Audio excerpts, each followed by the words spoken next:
Alright, it's Thursday night. I have had trouble keeping track of what day it is all day today.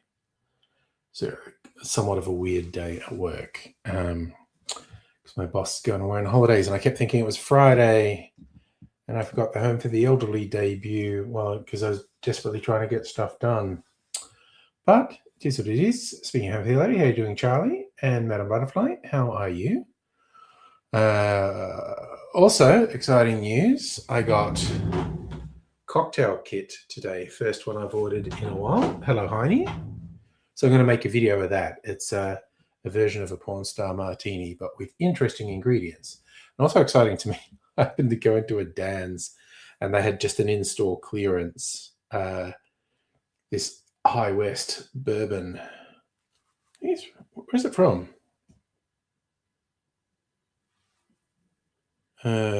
Utah, Park City, which I associate with Mormons, but it's a distillery. Neat bottle. I have had a bottle of High West rye before, but this was like $70, which is like the price of a cheap whiskey, and that's like $40 off. So it's like a third off. So I got it. I tell you what, I was tempted to get. The same place had a clearance on Starwood's 100 proof single malt, which I haven't had for ages, not since its name was Fortis. 100 proof is a better name. And it was $30 off. And I was quite tempted, but I didn't. I just got that. That was actually much cheaper because the Starwood 100 proof is actually quite expensive.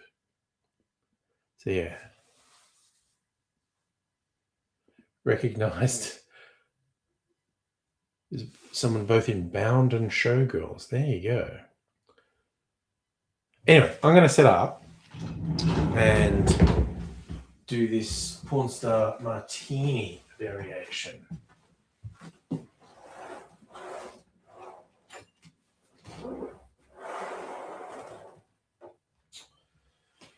Okie dokie. Okay, I'm going to make my life... Yeah, I'm going to make my life difficult. This is going to be considerably more complex than my average short video. Just making my life a bit more difficult. And it's going to be way more edited than the average short video. It'll probably be close to the maximum 3 minutes. So...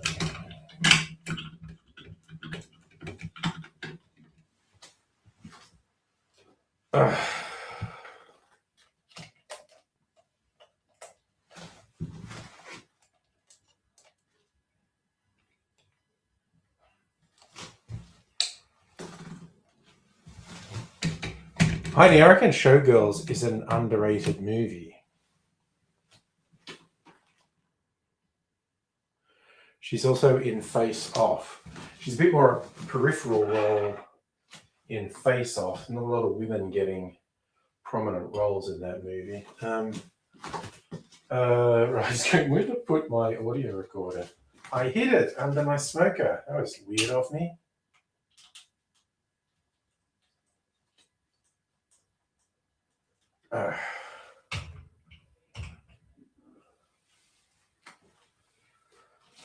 Let's do this.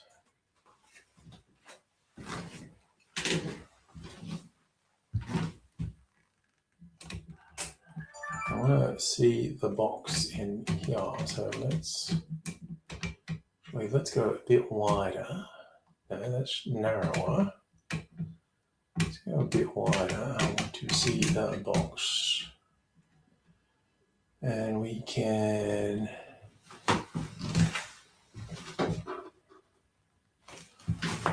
that right? Oh, no, fucking... Alright, let's go even a little bit wider then. Wait, I think I need to turn this light on so I can see properly. Alright.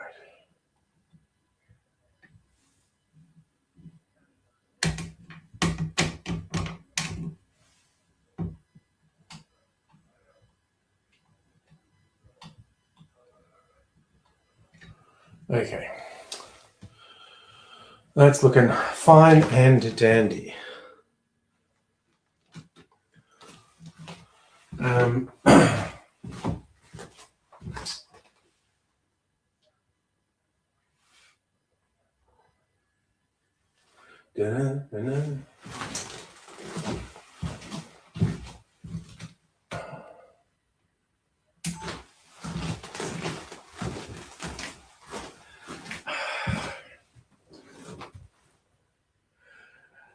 G'day cocktail lovers, I got my latest cocktail kit in the mail. This is something that's only for Australians. It's done locally and they always use local products. Let's see what's in the box.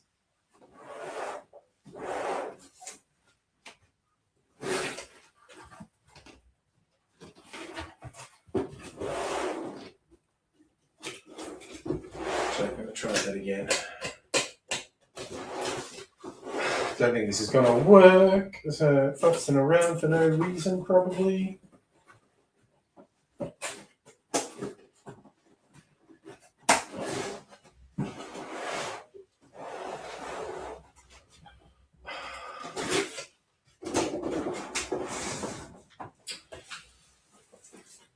All right, this month is their version of a porn star martini. Default porn star martini is a shit drink, in my opinion. But this one, they're using some interesting local products, not vodka.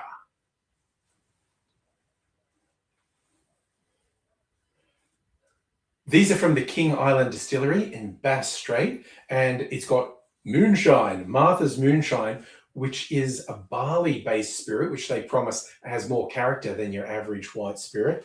And there's also a vanilla liqueur, and I think the base is their Sheep's Way vodka.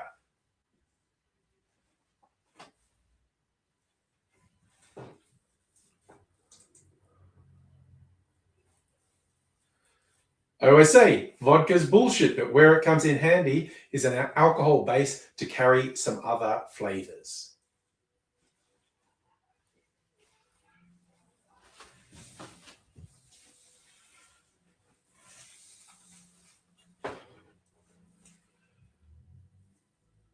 Wow, noisy car. Really noisy car. Very fucking noisy car. Fuck off, please. And loud voices in the lounge room again, which shoots me all. In the box, we have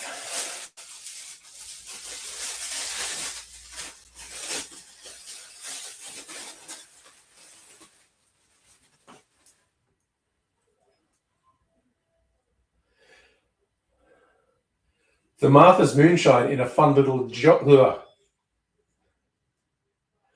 The Martha's Moonshine in a fun little jug. And it says in here, I've never been the one to look for trouble, but I don't have a trouble bottle in it though. So this is trouble in a bottle, apparently.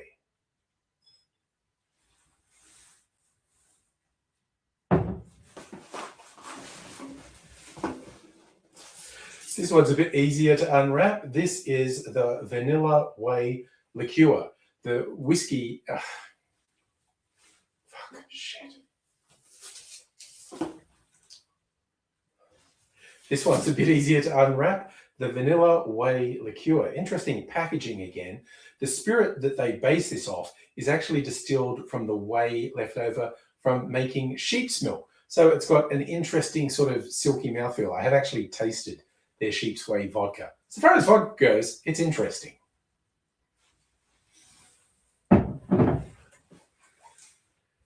There's also a can of passion fruit pulp. Of course there is, because we're making a porn star martini. And they've even got a couple of cans of Prosecco in here for the sidecar. I'm not going to make the sidecar. I'm going to save these for an upcoming party, I think.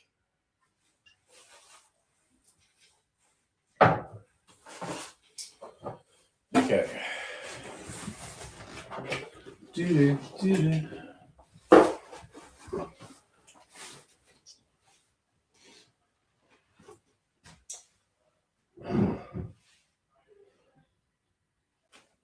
Those are all the ingredients. Let's make this version of a porn star martini.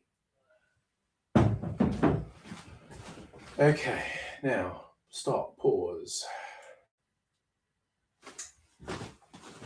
Okay. When you say sidecars, do you mean the sidecar cocktail, which I also like? It's a confusing thing in cocktail world. There is a really good cocktail called the sidecar, but also if you have a little drink to the side that's like an overrun or something from your drink, or in the case of a porn star martini, something that's just totally separate, that's called a sidecar. So yeah, can be a bit confusing.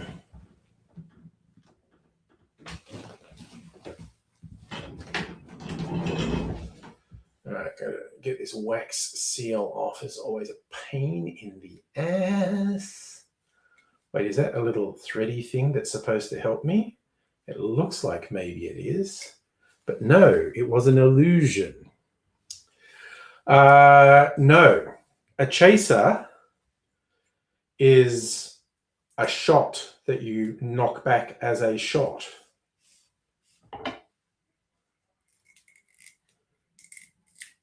A sidecar, when you have a chaser with a beer, a sidecar is a little something on the side with a cocktail. I think the porn star martini is the most famous cocktail with a sidecar. But for instance, when I do an absinthe rinse, say with a Sazerac, I don't like to tip the absinthe. Oh wow, what's that?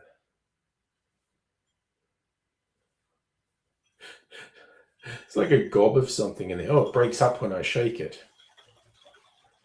Is that that's actually a little bit unsettling.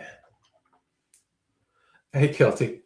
So okay, I just got to get these bottles open.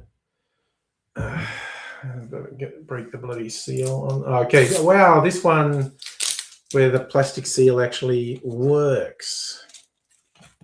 And it's got static electricity. It's sticking to my fingers. God, that's annoying. Physics is a hard mistress. All right, this is a fun bottle.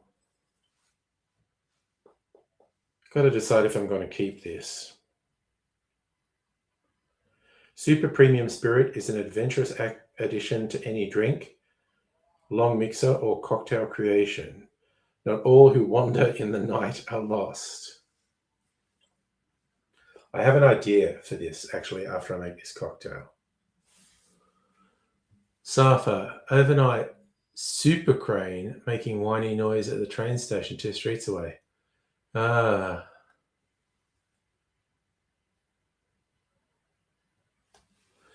Greg, you love a Boilermaker? Yeah, that's that's where you drop a shot of whiskey in the beer, isn't it? I lost track. Safa, no, this is not a new shirt. It's quite an old one. I've had it for literally years.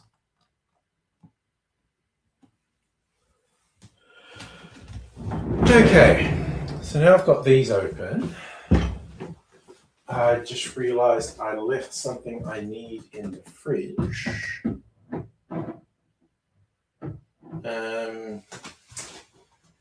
So it's moonshine, vanilla, passion fruit, lemon juice. Okay. So in the meantime, let's chill our coupe. Put this here for the making of.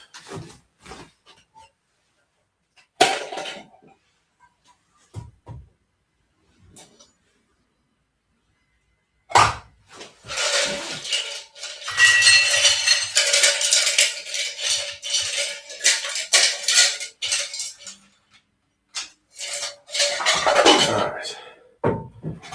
Leave my coop chilling like a villain.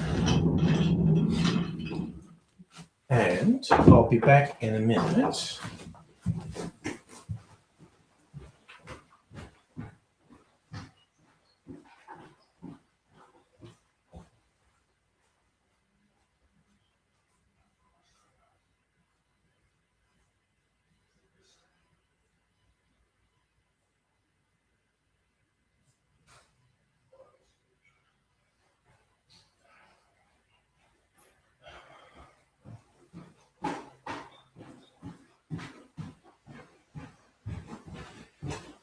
As I am forever saying, it wouldn't be me if I didn't forget something. After going to all the trouble of unfreezing some frozen passion fruit today, and I forgot it. Okay. We want to bring this over here.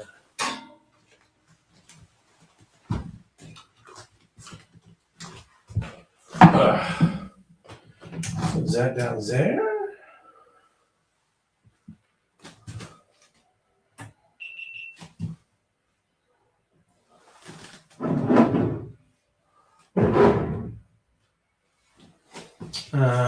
Okie dokie, artichokey. We are going to be shaking this sucker.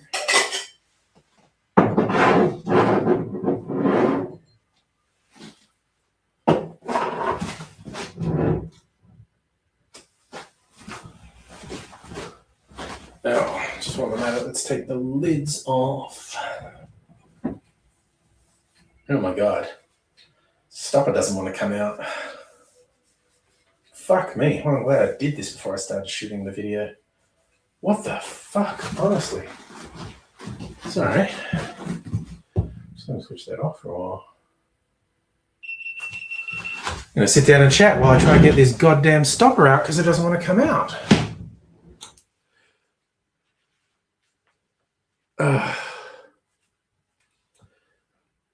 Yeah, Gregor, that's what I thought. I thought you put the shot in the thing. It's a beer with a whiskey on the side to sip. Okay. Again, I'm not a beer drinker, so I don't know. So I'm going to defer. Fuck me. What the fuck is the story with this fucking stopper? Christ on a fucking bike.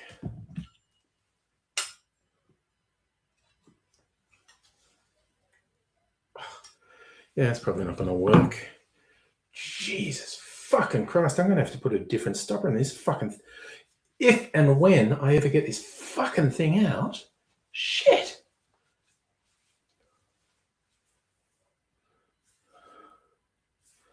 God fucking damn it.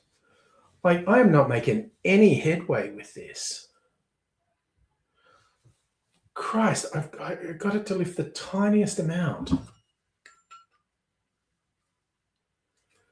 Come on. Oh, actually, that's working this time. Lever the fucking thing up. Jesus. Oh, God, I'm definitely getting a different fucking stopper, though. Jesus, I'm not doing this every time I want it. Oh, fuck me. Yeah. Wow, that was difficult. Not easy peasy lemon squeezy. Difficult lemon difficult. Please don't be as difficult. No, that came straight off. Satisfying pop. And what are we doing? It's 40 mils. Nice glug glug. Very clear spirit. 40, 20, 30. Okay.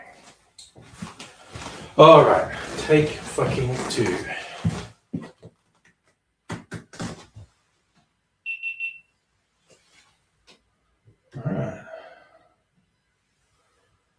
Let's go.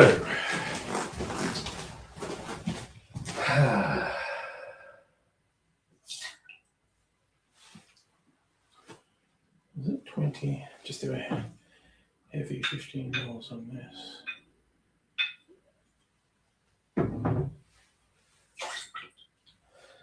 My passion fruit pulp.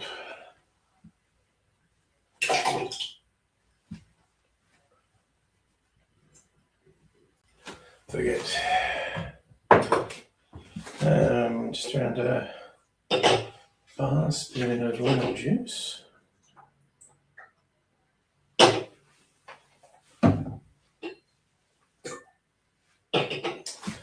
And that's everything.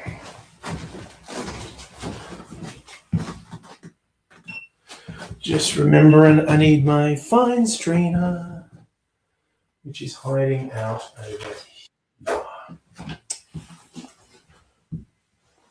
Also get my fine strainer from the cocktail kit. Why not indeed?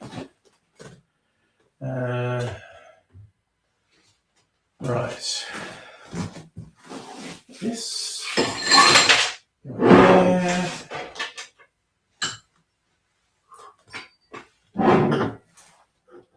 Put that there. We're going to put the rest of the ice in here.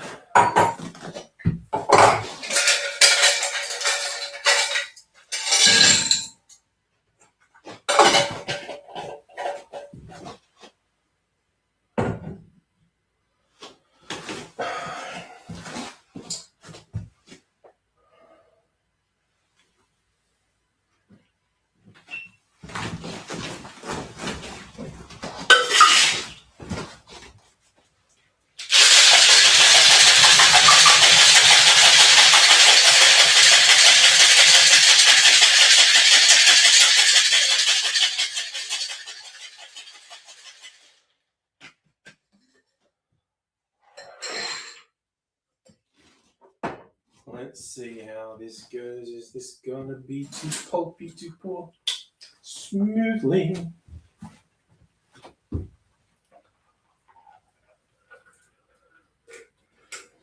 It really is. Too fucking pulpy to pour smoothly. God damn.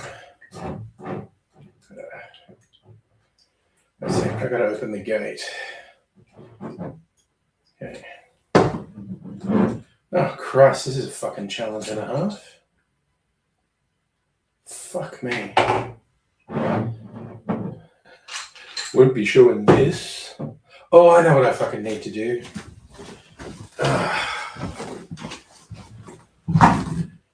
Get my other strainer. Where the fuck is it? Where the fuck is it? Ah.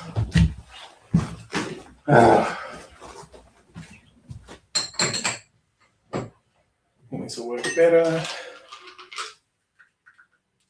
It does.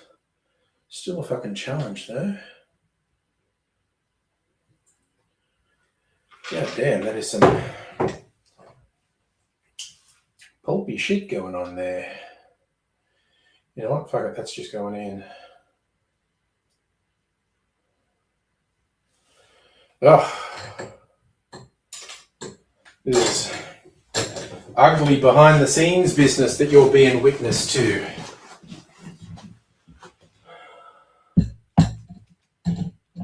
God damn. Tell me to go up this cord when I'm over here.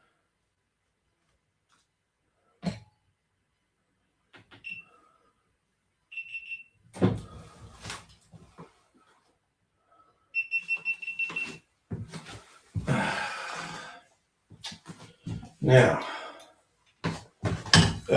this should only take a minute or two to finish.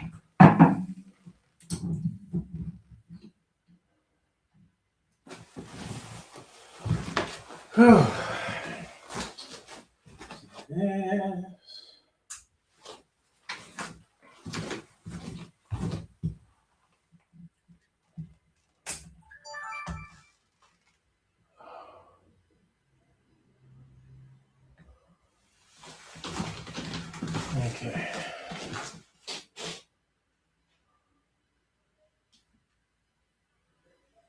Is that ready? That's ready. Oh. Whew. Everyone.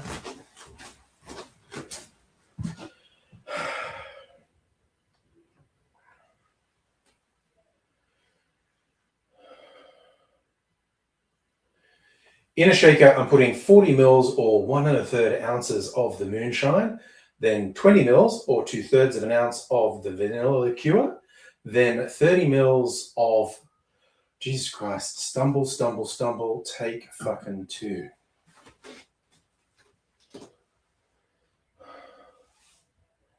In the shaker, I'm putting 40 mils or 1 1/3 ounces of the moonshine, then 20 mils or 2/3 of an ounce of the vanilla liqueur. And why can I not say words? The TV's so fucking loud.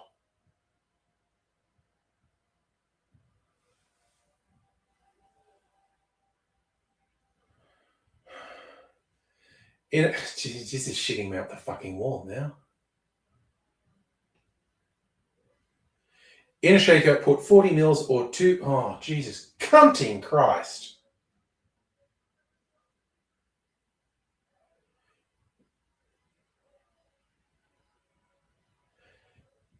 I want to shout down the hall, turn the fucking TV down, be like just an old man.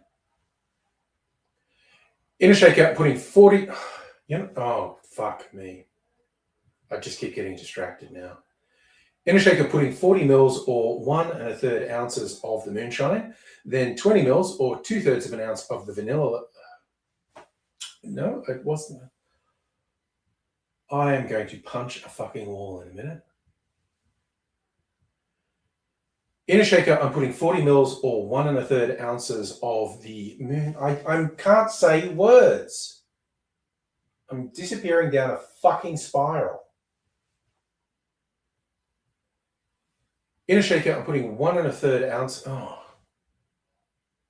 Okay. In a shaker, I'm putting 40 mils or 1 1/3 ounces of the moonshine, then 20 mils or 2/3 of an ounce of the vanilla liqueur, then 30 mils or 1 ounce of passion fruit pulp, then just around a bar spoon or 5 mils of lemon juice. And I set the shaker, shake that good and hard for 10 or 15 seconds to chill and dilute the drink, and I'm straining that into a chilled coupe.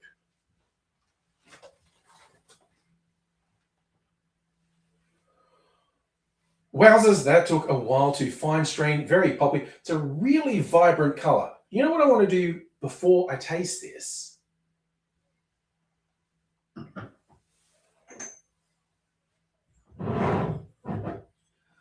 I want to taste the moonshine, see what I think of it.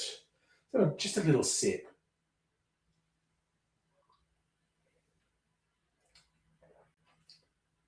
It certainly doesn't taste like vodka. Wow, it's got character, it's got kick, it's got flavor. Now I do want to see what it's like in the Porn Star Martini.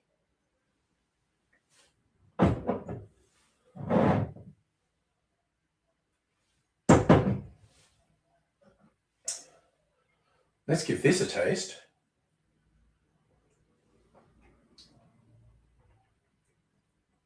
Certainly has much more character than the average Porn Star Martini. Ooh, that passion fruit has a real bite to it. Just the tanginess at the back of my tongue. I'm going to do that again. Car went past.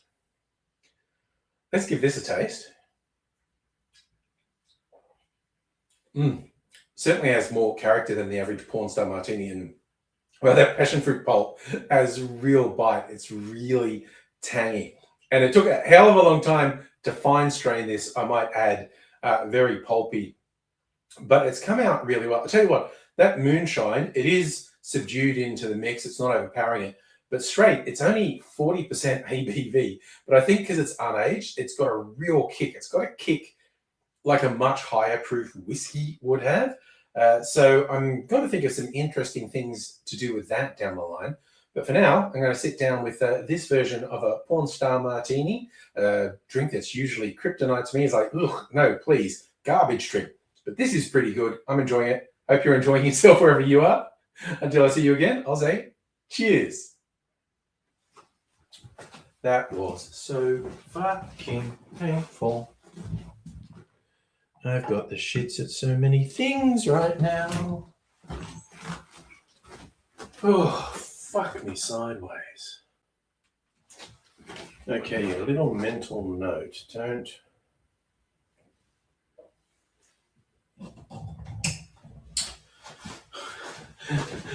put the lid on hard, because you'll never get the fucking thing open again. Alrighty. Oh, that was fucking agonizing.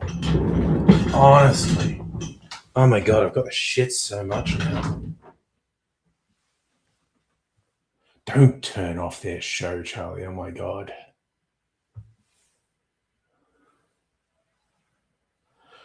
Okay. Safa, you put something on Discord. Oh, okay. This is... Okay, I agree. This is a big fucking crane. Let me share this picture.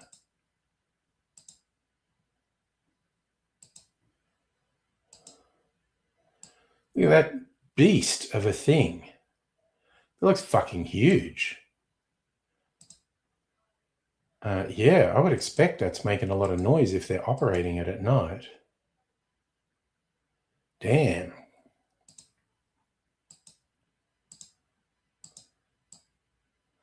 Little people, big old crane.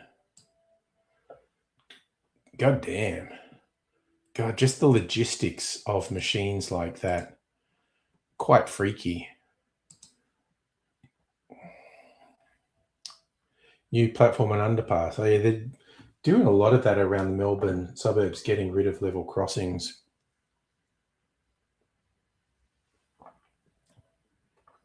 Yeah, leave a note on the screen. Wow, this is so tart. I think I overdid it with the passion fruit. You know what? I'm going to save this and have it with some soda later. I'm going to do the second thing I wanted to do tonight and have a whiskey, a bourbon off. I think I did this. I used the last time I bought a bourbon as an excuse to compare bourbons, because I don't normally pay that much attention to bourbons. But let's do a bourbon off. I think I've got 4 bourbons now. Hi, West. Get my little mini Glencairn glasses so I can be a goddamn professional about it. Look at the neck on the High West, though. That's got to make a good glug glug noise first pour. I'll have to put it right up to the microphone. Okay. Glencairn glasses. So, bourbons. We got Balcones Texas Bourbon High Proof. We got Journeyman. 45%, that's okay. Michigan. So I got Utah, Texas, Michigan. I'm sure I have another bourbon.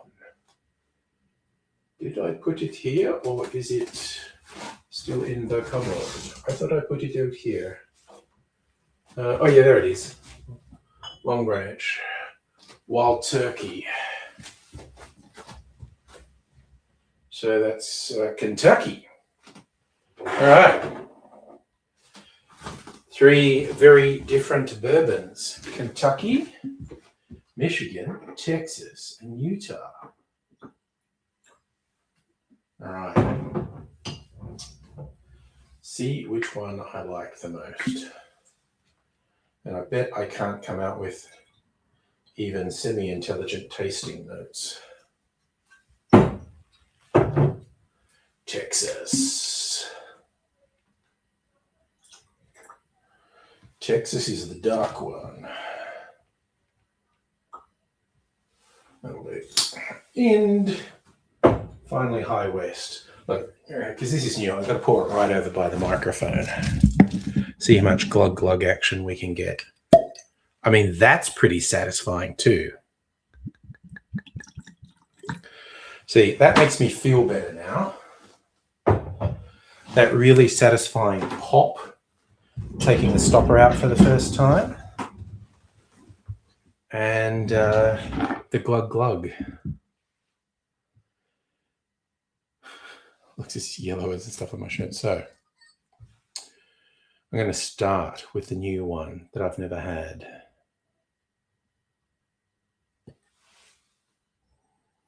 Ooh.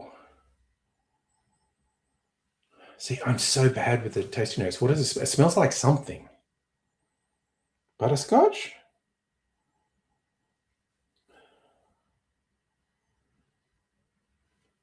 Yeah, so to me, it's always, what sort of sweetness does it remind me of? Yeah, it's giving Werther's Original, actually. All right, let's taste it.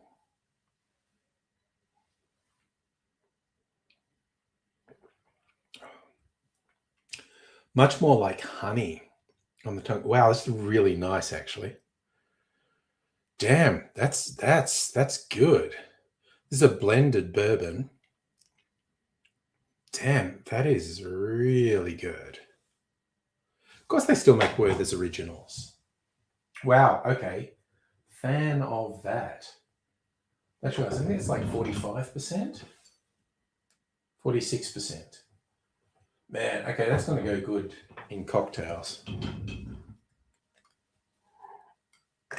Palate cleanser, icy water. Okay, Texas bourbon. Now, this is the high proof one, I think. Oh, no, it's only 46. Oh, I used to have one that was like 57. And that was a Texas single malt. But I finished that. All right, same proof. And so this is the this doesn't even smell sweet. It smells like leather and wood, like the barrel, I guess. And just like, it's like a hint of char from the barrel in it. Don't know if I'm imagining that. And also apples a bit, actually, now.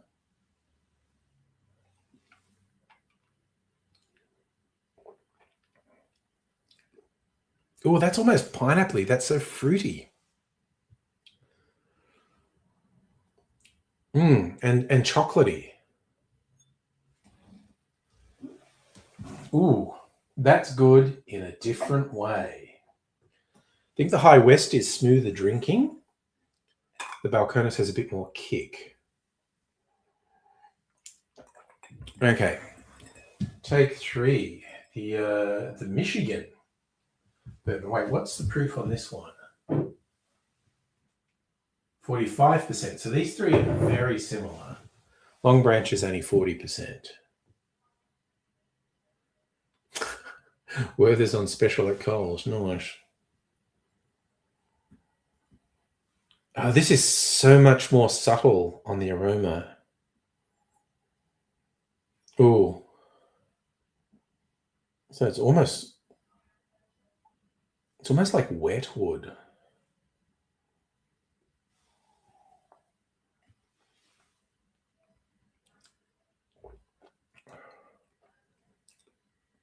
Ooh. That's it's like golden syrupy and peaches. Ooh, damn. See, I think I undersell bourbon. I don't get bourbon that often. Now I've got 4. Those are all good. Got a sweet tooth. Think of Werther's. Got to have a little butterscotch. Bit of brandy, something nice. Yeah, I reckon you could make a really good cocktail syrup from Werther's. You could melt them in boiling water. Okay, so now the Long Branch Kentucky whiskey from the makers of Wild Turkey. Just 40%, slightly.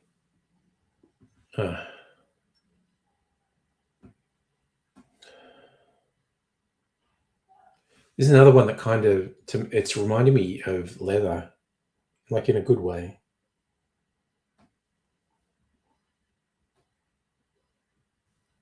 Maybe a little bit of orange peel too.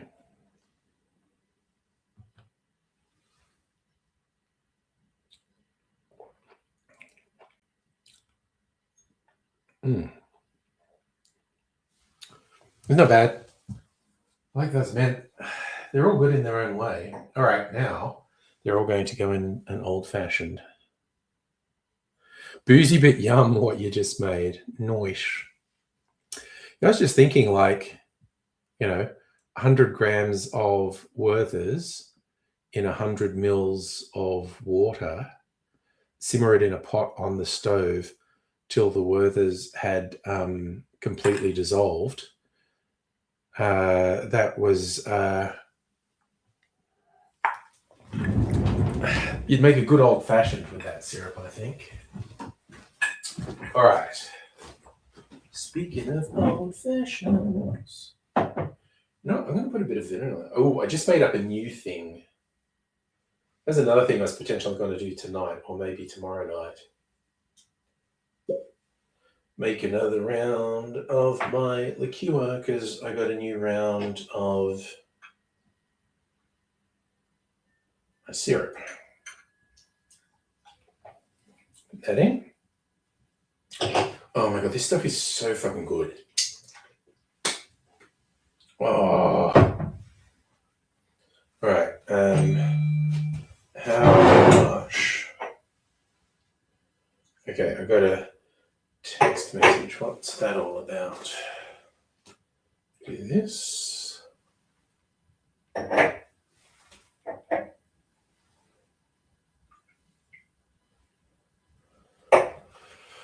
And this.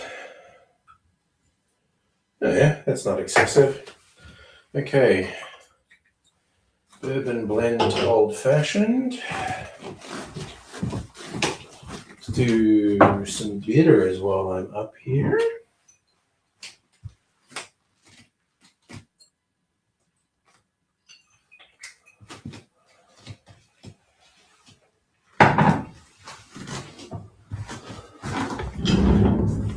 Okay.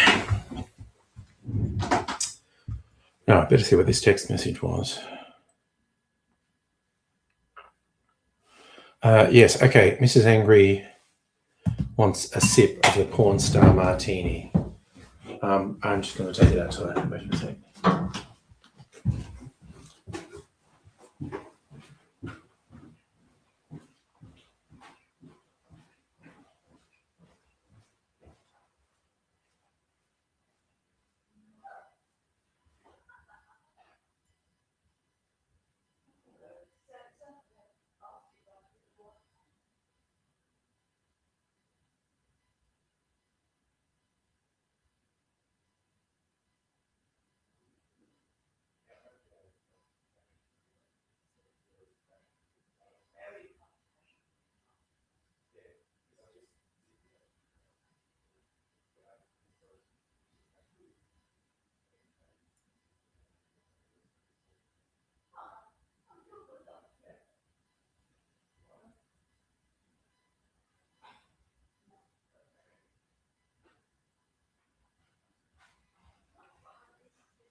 I'm glad to share it with you.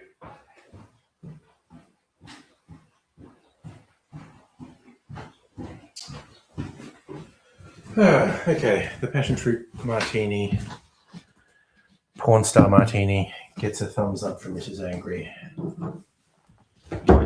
Okay, so old-fashioned time. Devil Wears Prada 2. Yeah, that's a legacy sequel, and it's like, really? Is there an audience for that?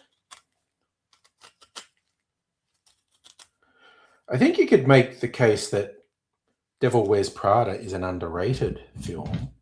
Written off as a chick flick, and it's actually pretty good. I have basically zero interest in Devil Wears Prada 2. Having said that, I might end up watching it one day and liking it, much as what happened with The Devil Wears Prada. I didn't so much actively avoid watching it, it's just I had no interest in watching it, so I didn't. And then I eventually watched it and went, oh, this is actually pretty good, sort of workplace social commentary comedy. Wishy, you live in Melbourne. Oh, the Waterboys playing in Melbourne, are they? Man, I just don't go out because I'm old. Although I could probably go to a Waterboys gig and feel... Oh, shit, fuck, piss. Could probably go to a Waterboys gig and feel young.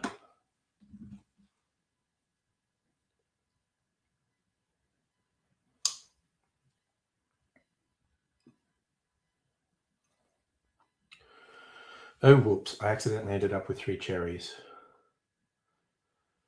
I did mean to get 2, but 3's the charm. I'm going to have to go...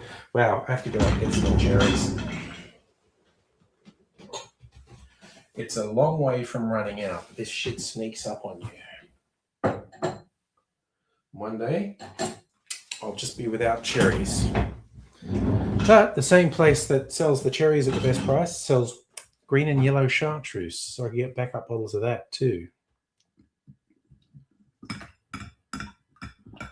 Because this is the funny thing, we've talked about this before. In the 80s, I used to mock 60s bands who were doing revival tours to pad out their retirement. Now all the bands I listened to in the 80s are doing tours, like The Cure, the Waterboys. But that's 40 years later.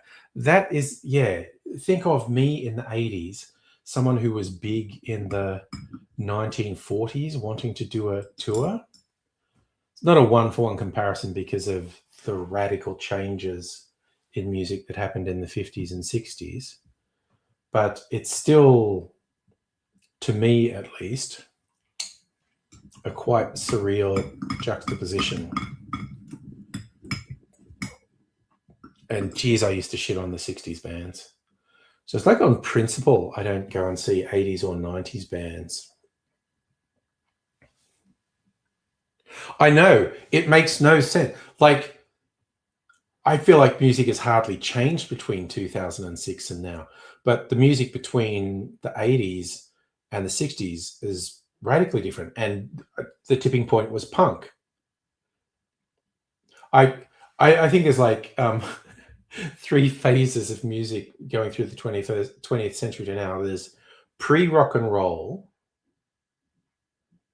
and then between the 50s and 60s, I think there was a big shift.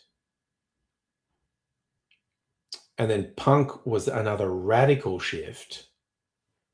But I think the changes since the 80s have been incremental. Oh, Charlie, you sound so old. Every generation in all of history, and I'm not exaggerating, you go back to the writings of Plato and he's complaining about young people. But all music, certainly like from the 20th century on, and I mean the 20s and the 30s and the 40s, every generation said the music of the younger generation was shit and terrible. And you could parade a whole bunch of contemporary music where I'd agree with you that it's shit and terrible.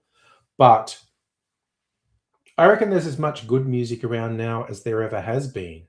Maybe you have to look for it a bit more. But there's... Yeah, no, I know you're not saying all new music is shit. But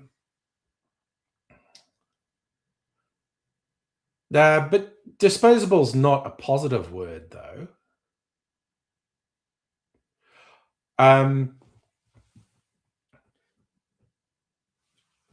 And I agree there's a solid point to the way music is released, and the style of releasing music changed radically with the disappearance of physical media.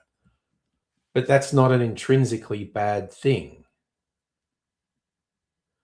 Okay, people still release albums, and I completely disagree that it's not re-listenable.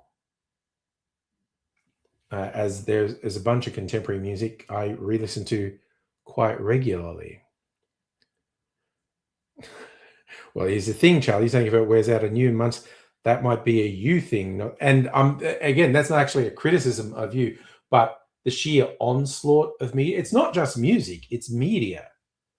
We are exposed to, I think, without exaggerating, I think we're exposed to 100 times more media than when I was a kid. Just the volume of music that's coming out. Visual entertainment. I grew up with 2 TV channels, and now there's dozens plus the streaming services, which aren't even channels. It's just an unlimited amount of stuff. And then there's YouTube and other online media as well.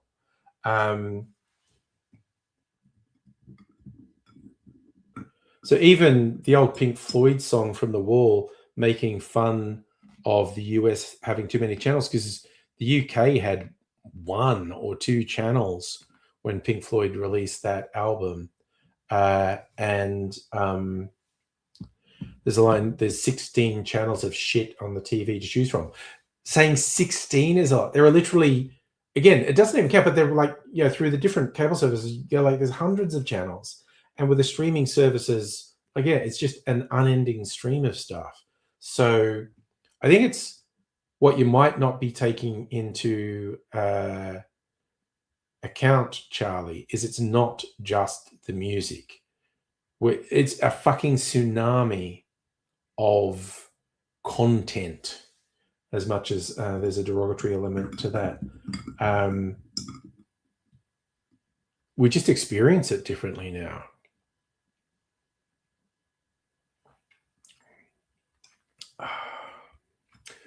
There's a little bit right now. Yeah, but Charlie, people used to listen to music on shitty AM radio, which was way poorer quality than MP3s or streaming.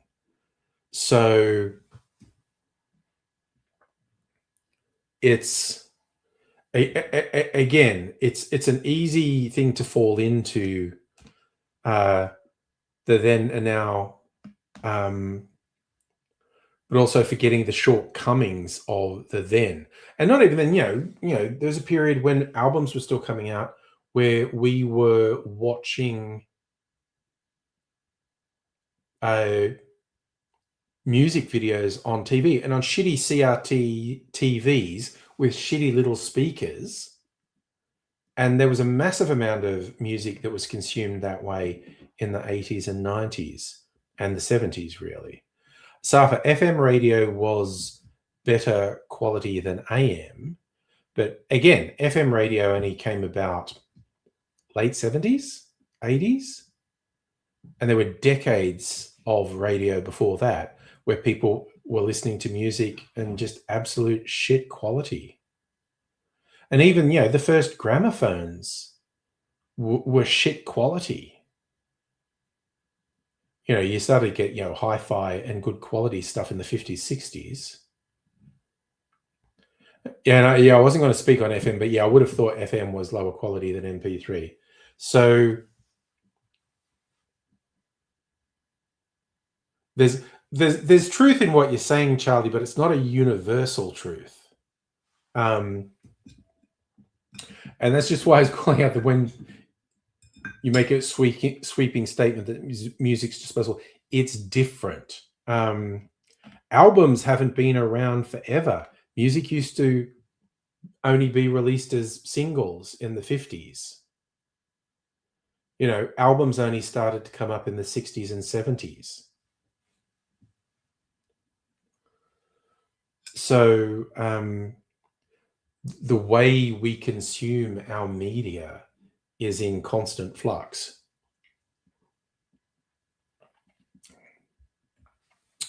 Me trying to use intellectual sounding words to go, well, things certainly were different when I was young. I think I want more sugar syrup in that. Just a splishy splash. I was very spare with the sugar syrup, and I think it will do better with more. More? You want more? Grow up with music on CDs, sound quality, helped you find a connection. Oh, look, okay, here's a thing that I thoroughly agree with. This thing, at risk of my 100th reference of Blind Boy in his podcast, but he's talking about when he was a kid and like wasn't well off. If you got an album, because everyone's talking about, okay, I'm getting an album, and you got it home and you didn't immediately like it, hard fucking luck, you paid all of your money on this. You're going to keep listening to it and give it the time and get into it with, and this comes into what you were saying, Charlie, with totally disposable streaming stuff. You've got no incentive to listen to something repeatedly if it doesn't grab you straight away.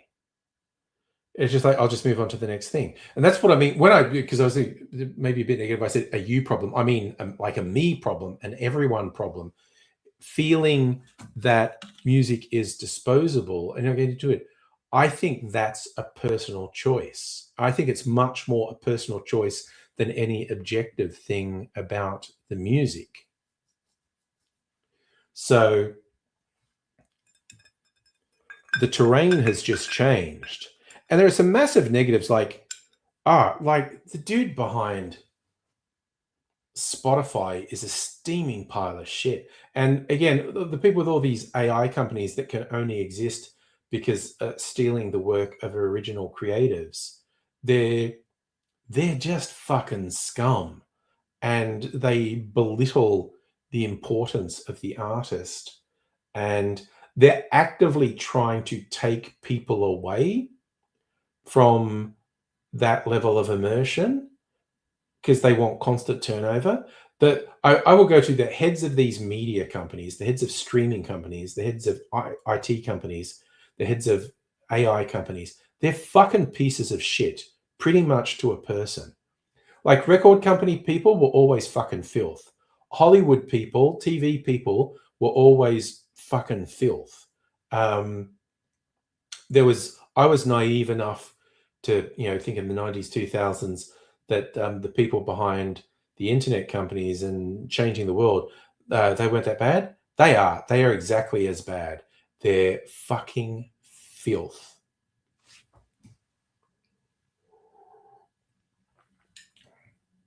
And they just want to squeeze us. Hello, Kirsty. How are you talking about being addicted to Spotify? Well, I listen to YouTube Music because I paid for YouTube Premium because I cannot fucking stand ads when I'm on YouTube, and I still wanted to give creators some money. So, so I get YouTube Music.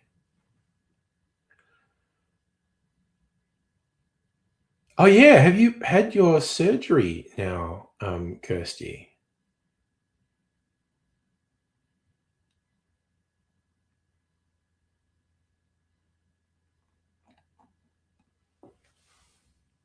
Oh, that's interesting, Charlie. You use Spotify. Again, because unless you're paying for Spotify, you get ads, and I can't fucking tolerate that.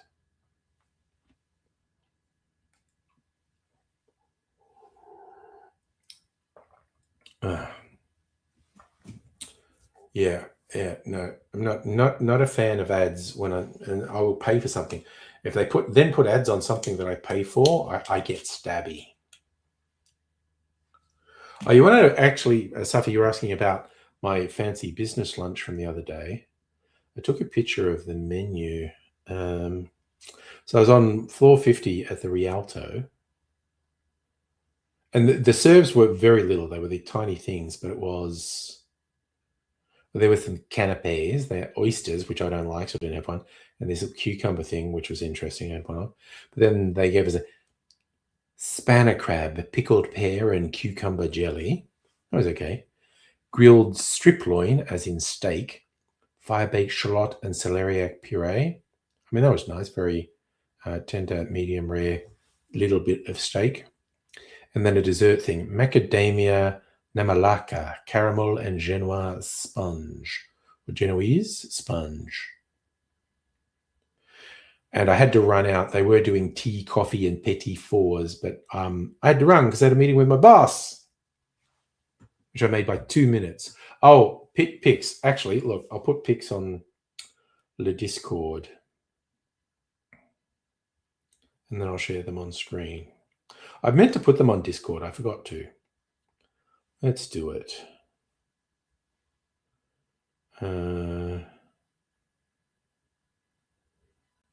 I'll put them in general.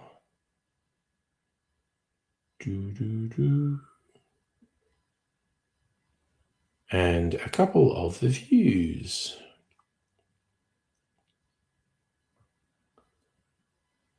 Okay.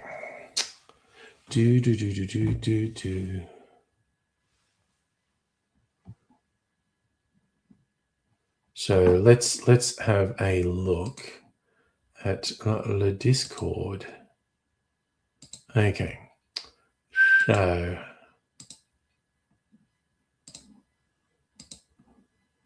So that's just the menu.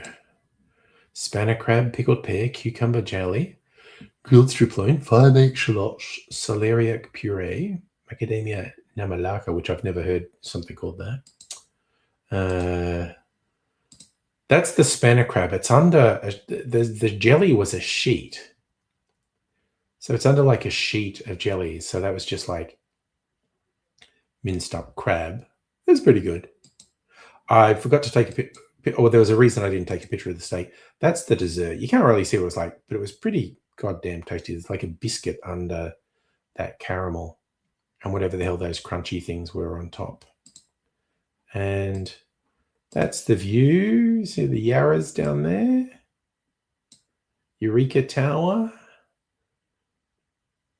MCG back there in the background.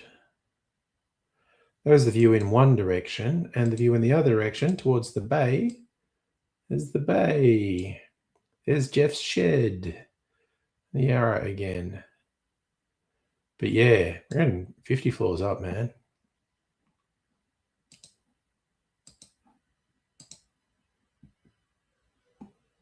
Charlie, you're on stomping ground. Is it the absolute top? I don't know. I think there might be floors higher than that.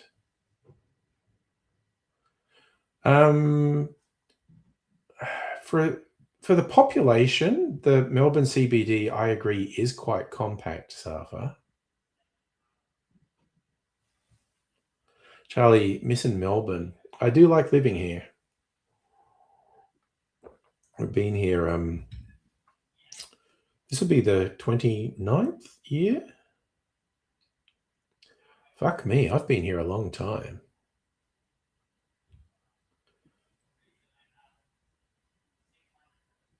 Good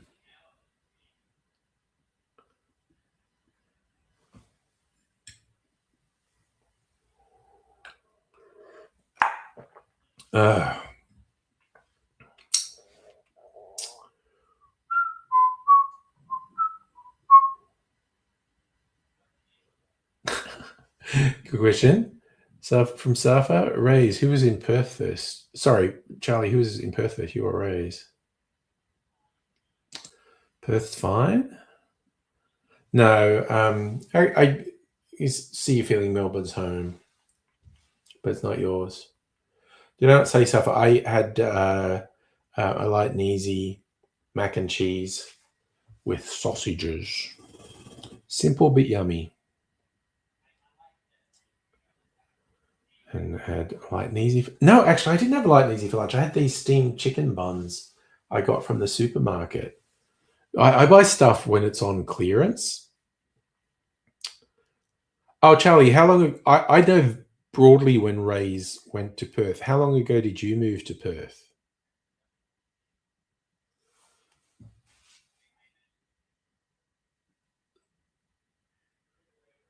So Rays was somewhere between 5 and 15 years ago. 2010. Okay, I couldn't make a hard call. I think you moved to Perth before Rays. You get reminded every year on Facebook. Of course, I'm getting my baguette tomorrow, Safa. I think we're in a Woolies, which is near a Dan Murphy's, which had these Guinness flavored chips, which don't really taste like Guinness, but are pretty yum, and they're on clearance. I might go past there and get another bag of Guinness flavored chips because they're really crunchy and pretty yummy. Brunswick has the highest ADHD in Melbourne. Okay. Four Corners doing a special on which suburb is the most ADHD in each city. Yes, 7 days in May on weekend. Feel free to ping me on Saturday morning to check I've watched 7 days in May. Look, it's not date night because it normally would be, but we went out last week for my birthday. So I'm trying to be vaguely fiscally responsible. Party night tomorrow night. Probably, not definitely, doing a live stream on Saturday night. You're going to make it the only movie I can watch on Plex.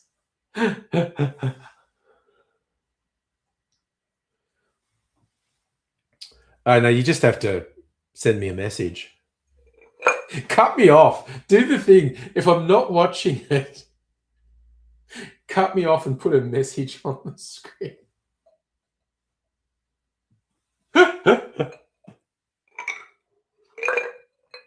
Oh dear, it's so funny. I know you're joking, but that time when you had to switch off the thing and you put personalized messages on, oh god, that was a cracker.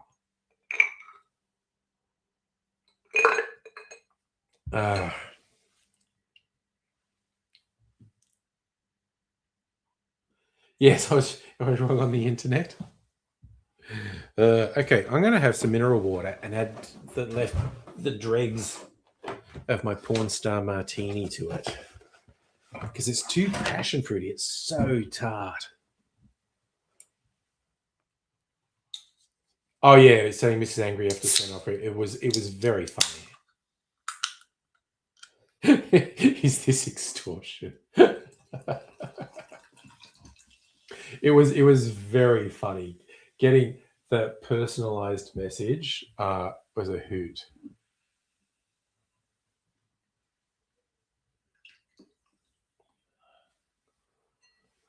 Oh damn. But yeah, it was all because it was almost like a ransom message.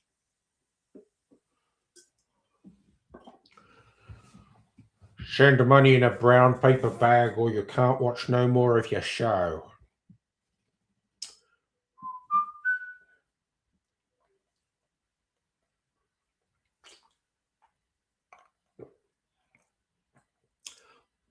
Oh, so I took pictures of the lunch to make my co-workers jealous because, you know, they I don't want to go to another one of these corporate presentations. I'm going to go. I'm going to get the lunch and I'm going to take pictures and make you jealous. It's kind of annoying I had to run out, but I had to run. God, Christ, I made the meeting with my boss by 2 minutes. I got to my desk, switched the computer on, connect to Teams, 2 minutes to spare. It's like, God damn. Because it's opposite corners of the CBD. The Rialto's right down near the Yarra, near bloody Spencer Street. And I had to get back to fucking Parliament. Cut it this close. Yes, send me audio files if you want to see smiling friends again. Yes, I'd used tram, Safa. It would have taken way longer to walk, and I'm too old to run. No, fuck running, dude. I'd be fucking dead. I ran to the tram stop because I was like 100 meters from it, and a tram pulled in. And I went fuck, and I didn't even know if it was worth running because I didn't know if I'd make it. Turned out I made it, so it was worth running. because I caught that tram and then got to my desk with 2 minutes to spare. So if I'd missed that one, I would have been late for the meeting with the boss, which wouldn't have been great.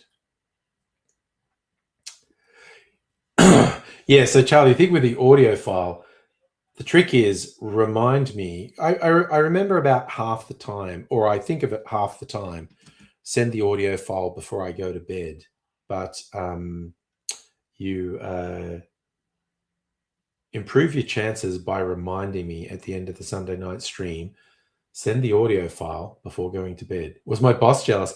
So I think my boss was just glad to not be dragged to the fucking corporate thing.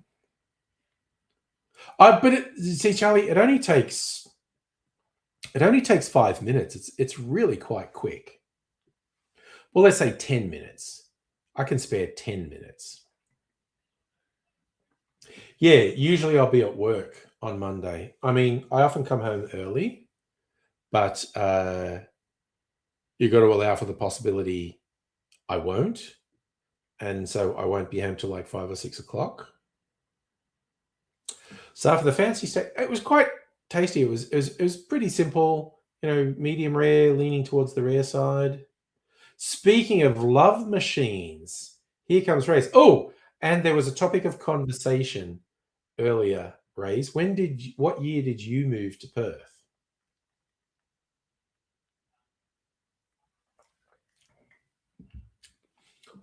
Okay, the little bit of porn star martini just makes my mineral water taste weird.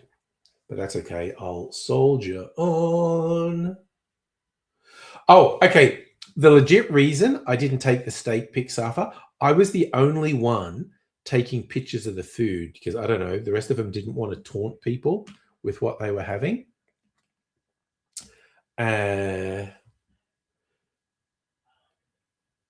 So you first moved across in 2009, but were only permanently there from 2015. Okay. And Charlie moved there in 2016. So you've been there longer than Charlie. Okay. Yeah, so Safa, the reason there was not a picture of steak, when that was in front of me, I was going to take a picture, but there's a big table full of people and we're having talks while eating, and the person next to me was talking. So everyone was looking like straight where I was. And I thought, I look like too much of a dork taking a picture with literally everyone looking straight at me. So that's why I didn't get a steak picture. Circumstances.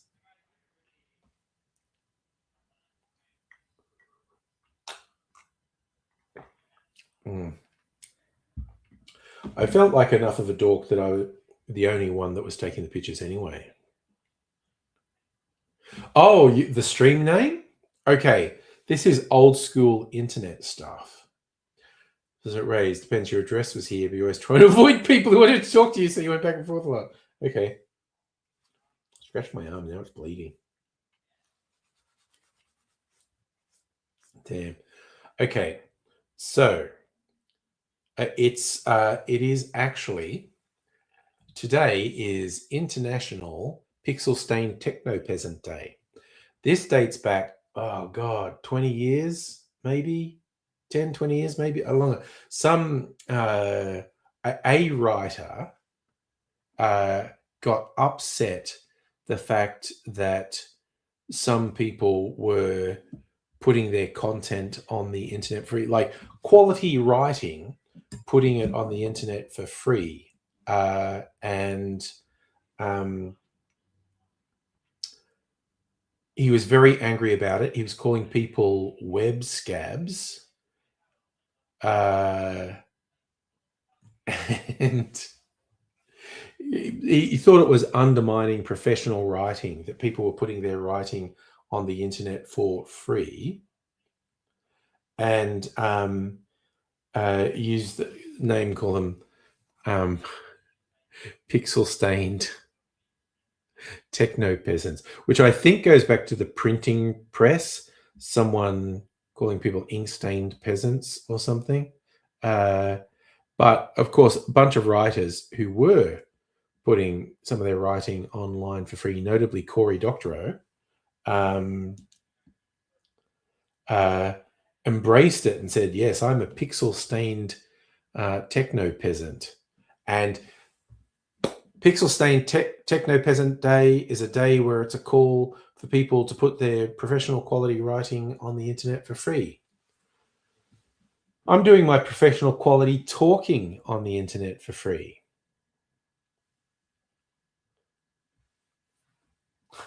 Just home from work. Well, I appreciate you joining us.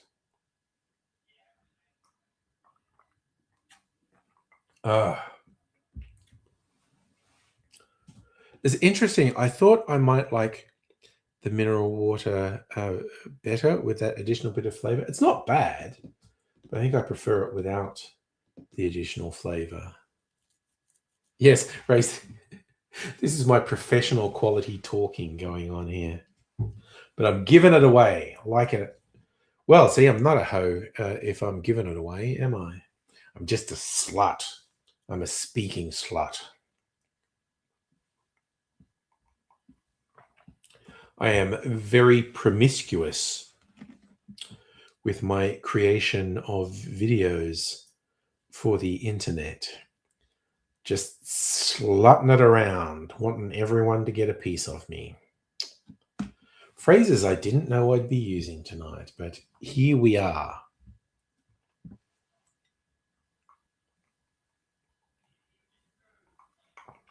Yeah, I guess technically you can argue sort of two meanings of the word professional. Have you been paid for doing the thing? Some people think that's the definition of professional. A more accepted definition of professional is you make your living from the thing. You are paid to do it professionally. There is some argument on where it is, but I mean, more broadly, the consensus is professional is it's like a full-time job, or you earn full-time money from doing it. Oh, yes. Ray's, we're going way beyond a three-way here.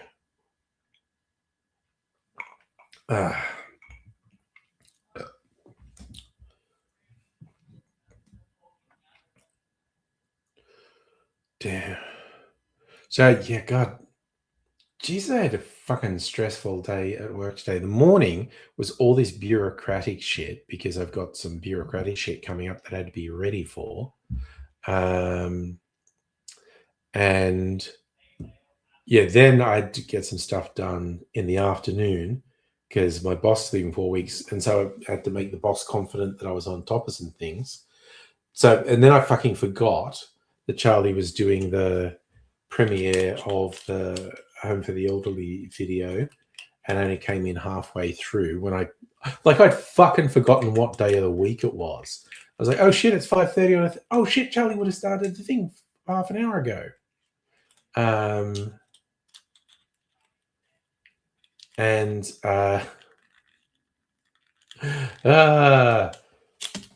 hoping tomorrow's less stressful. I got to do a presentation tomorrow, but that's okay. I don't mind doing that.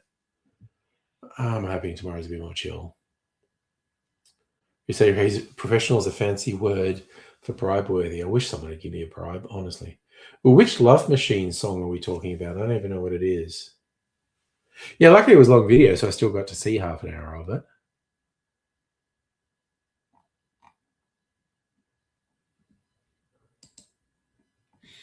But I'm going to have to go back and watch the first bit to get, because I love your edits and inserting clips and memes and whatnot. I'm always keen to see what you do with that.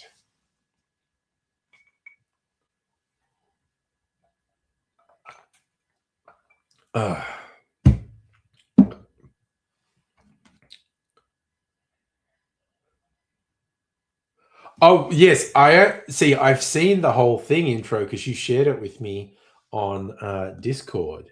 So I do know it. So I liked it. We've got to remember, although you did a really good job of creating an intro where we forgot to do an intro. We have to remember to do the intro next week.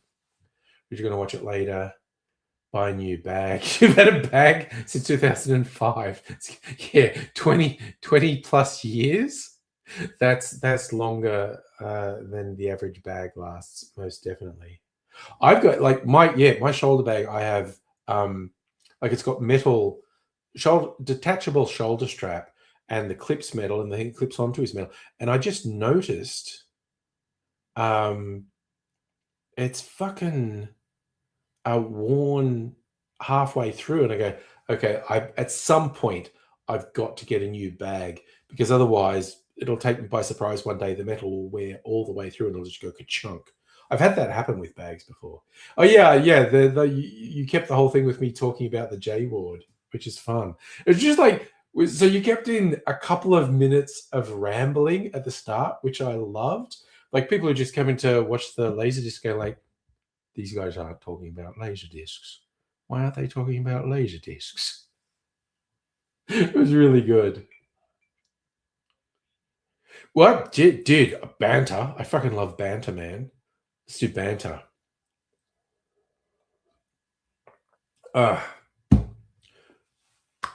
We'll have some more banter. Bants with the boys. Okay, raise your bag has paint stains and blood. Oh no. You don't want to go into the office with the paint and blood stained and questionable residue. I know you've had bag straps catching bus stop benches before. Key to removing is don't panic. I have to admit, I got shocked. I don't know why I looked, but one day I looked at like there's a little triangular metal thing that the clip of the shoulder strap goes into. I don't know why I looked, but I looked and went, holy shit, that metal's worn halfway through. Fuck. And I haven't done anything about it.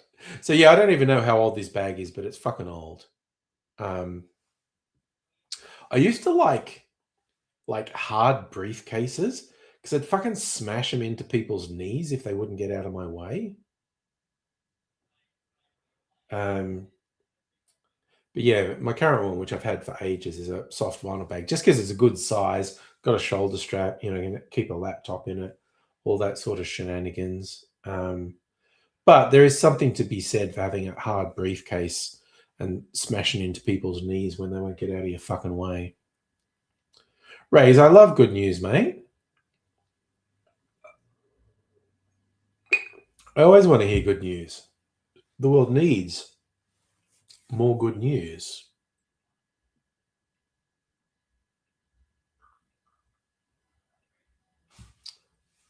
And I just had a thought, what time is it? Oh, it's only 1:30. Okay, I might make up another thing of my liqueur before going in. Shall you used to do that walking down Swanson Street? Oh, with your blind cane, yeah. Just fucking whack people with it, man, if they won't get out of your way. Whack them in the shins. So in 4 weeks, be stepping off drops more and odds. Yeah, you were saying you're finally getting some of that. No more concussions or stab wounds after 20 years of concussions and stab wounds. Damn. Well, that is fucking good news. Yeah, you were hinting at that the other day. So last few weeks of risk of physical injury. Well, yeah, you deserve a break, basically. I think Razor's got a reservoir of stories that he's never told us. Your body's a jigsaw puzzle at this point. Oh my god. Yeah, it's a hell of a thing. Hell of a thing.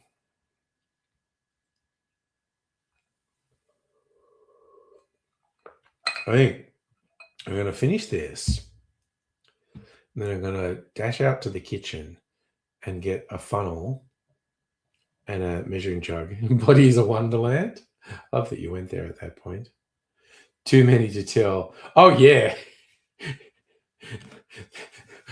Dude, you've mentioned or hinted at things to me over the years. It's like, yeah, we don't want to admit to some of that shit publicly. Hell no. Some of the fucking rough nuts you used to run with around Footscray in particular. I was like, yeah. Those are offline stories. Those are minimize the number of witnesses' stories.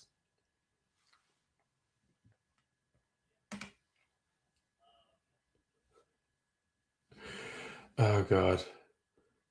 So just saying Footscray randomly thought of an AIDS story because a friend of his who did metalworking and like making swords and stuff made AIDS a wooden walking stick because AIDS, certain scumbags actually target people with disabilities or people who seem frail. And AIDS had a bunch of it over the years. So this friend of his made him a metal walking stick so he could fuck people up with it. And as you told this story, some guy was like hassling him at Footscray Station, and AZ had a bag with him, and is just like an absolute stereotype strung out junkie is like, what's in your bag, mate? And AZ is nothing that concerns you. Yeah, but what's in your bag? I think then AZ says like death.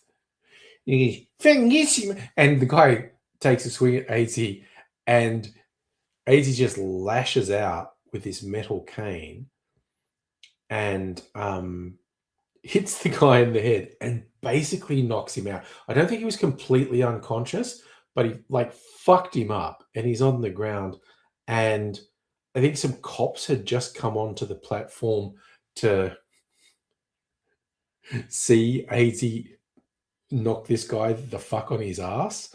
And so the cops have come out and this guy's lying around swearing and they're going like, oh, so what are you doing there? Like, you've assaulted that man. And AZ starts doing his frail, disabled old man thing. And he's just going, oh, officers, I was just sitting here and I don't know, this guy was just on. And he said the cops were only half buying it because they saw him fucking level this guy. And I think he might have hit him more than once, actually. And just when the cops are going like, well, so you're not allowed to inflict a sword, and the shithead gets up and he's jumping up and he's just swearing at the cops and being really aggressive because he's a fucking idiot.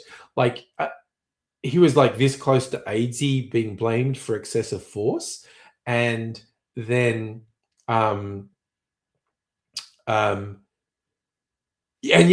Ray's being a junkie and grassing clown behavior, and the guy's jumping, fuck that, and the cops are going to settle down, sir.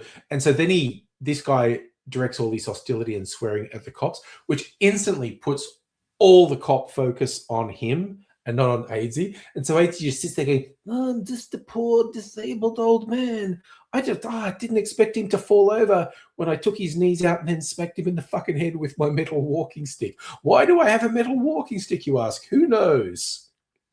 Is it a predetermined, premeditated weapon I'm carrying? You can't prove a damn thing. But Footscray, honestly.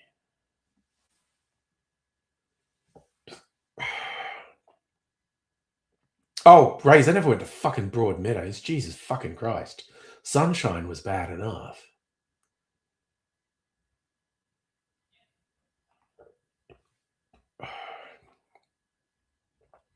Yeah, Charlie, I agree with you. It would be good being at the venue where Rays was doing security. Broad is your second home. I fucking bet it was. It's like when I first moved to Melbourne, I moved to Footscray, and it wasn't that wild, Geez, like the Footscray market was just fucking rife with smack dealers. Did I ever get jumped there? No, I didn't. Wait, when was the last horrible? I don't think I have had. I might have had some near misses in Melbourne, but I only had violent shit happen to me in Sydney. Yeah, I don't think I've had near misses, but I don't think I've had any full-on shit happen to me in Melbourne. Raise want to laugh, look up your cousins. Oh no! The archived news stories about your cousin in Broadmeadows. Jesus. Oh my God. Yeah. As you should have said that, no, Footscreen's team. What about Broady? Yeah, well, I never fucking went to Broady. I'm not crazy.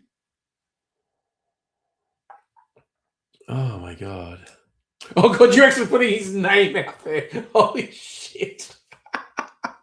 Okay, you know what? I literally have to do that. We're going to see if something comes up.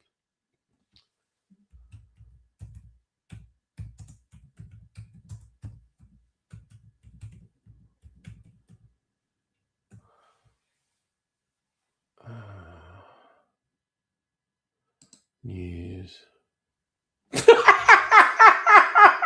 It's literally everybody appearing in Broadmeadows Magistrates Court for this day. Holy shit.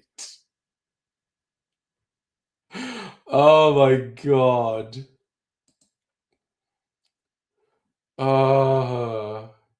It's not like you're great. No, it's just out there. But I swear to God, it just came up with everyone appearing in Broadmeadows Court on this day. Jesus Christ.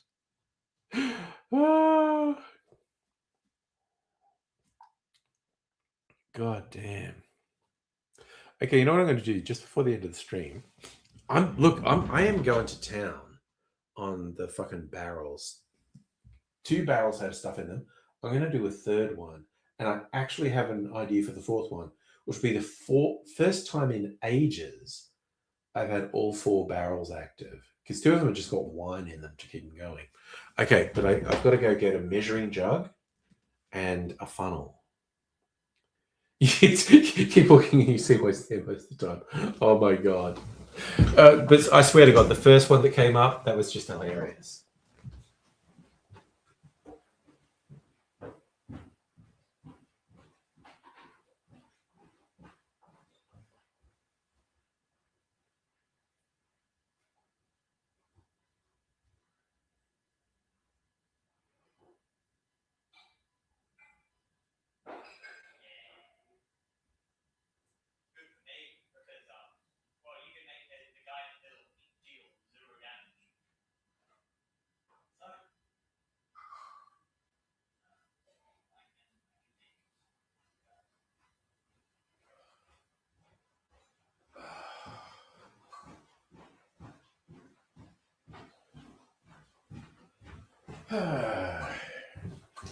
Alrighty.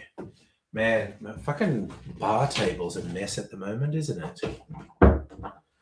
Okay, let's just go over here. Got measuring jugs. We do equal parts sugar syrup, brandy, whiskey, and rum. I think the Long Branch is my cheapest rum at the moment.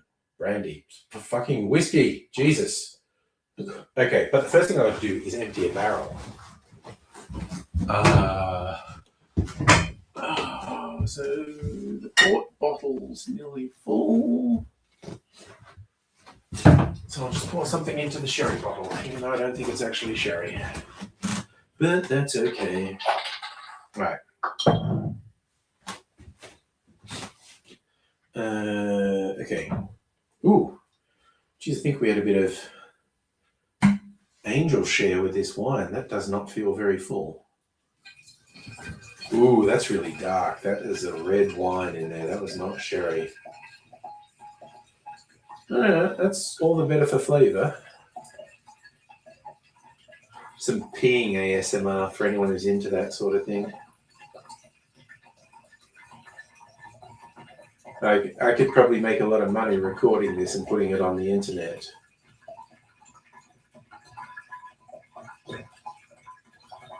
That's fucking enough through the little tap. Let's go through the big hole, as it were, as the actress said to the bishop. Now that was really red. All right. Turn it off. Okay. So now we have a barrel ready. We'll take off the label that says wine, because that's not wine anymore.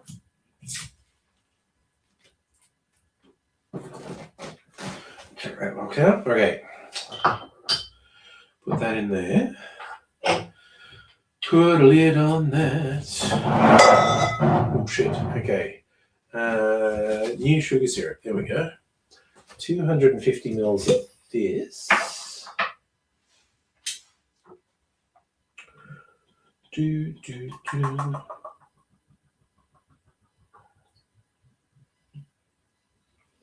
All right.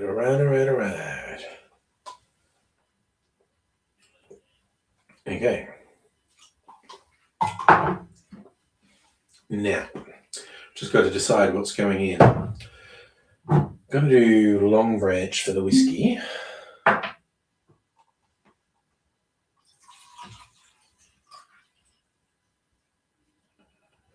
Just because it's the cheapest whiskey I've got at the moment. Okay.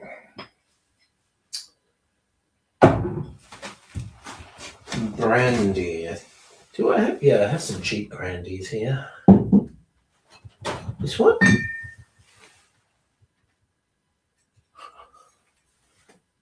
I think. Yeah, okay, that's a reminder. Got to get some more cheap brandy. Oh, I haven't even opened this. That's my cheap brandy.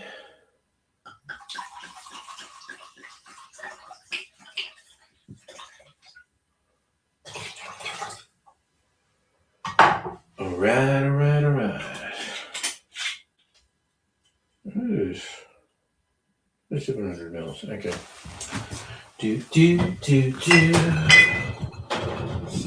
Okay. Und. Okay. Rum. Which rum gets to go in?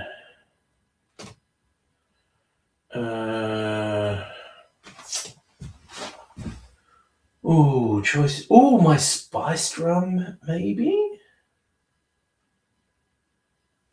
So I don't use that much. Oh, no, this one. I think this was the cheapest one. I'm just going to go for the cheapest rum. Oh, I don't think I've even opened this one. Husk Australian Rare Blend. Literally only got this because it was on clearance, so makes it a perfect candidate. Trying to get there's a bit on the seal that's meant to be easy to get to peel off. A little foil seal. It's working now. Jesus Christ, I got some cleaning up to do tomorrow in here. Take the foil off.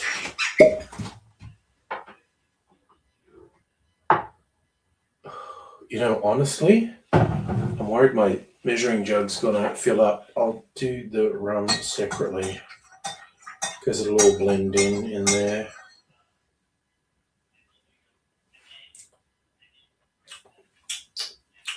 That's a pretty good start.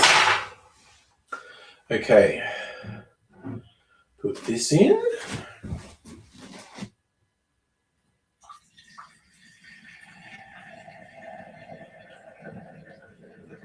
Oh, I think I'm gonna put some bitters in this too.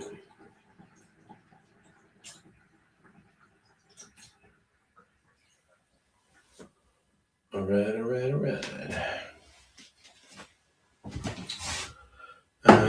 Right, so rum.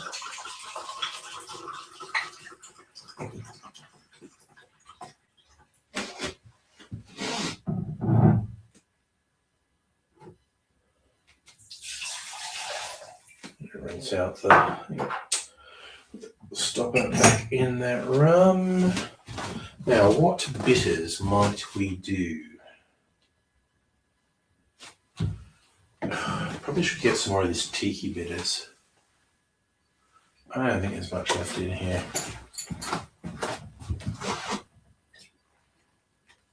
Oh wait, that's spiced cranberry. That's okay though. A little bit of exotica in there. A little bit of black walnut. Just a little because it's a really strong flavour. And some aromatic bitters.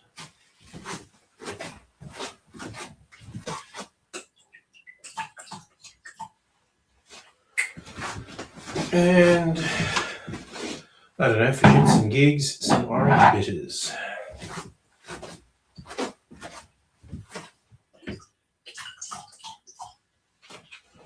All right. So dot's dot. Pour dot in there.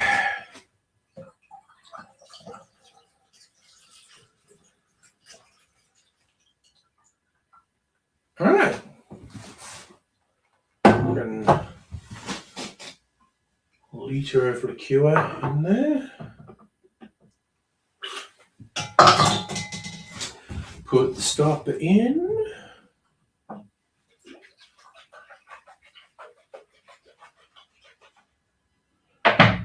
And of course, a label so I don't forget.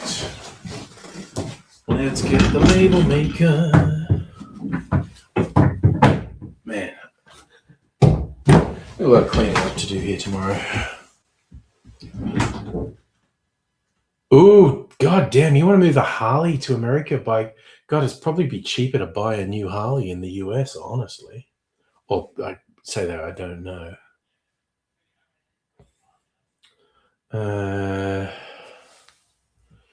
Sorry, I think I missed a Hitchhiker's Guide reference. I need to. Someone wrote it'd be the same thing they put in Hitchhiker's Guide, mostly harmless.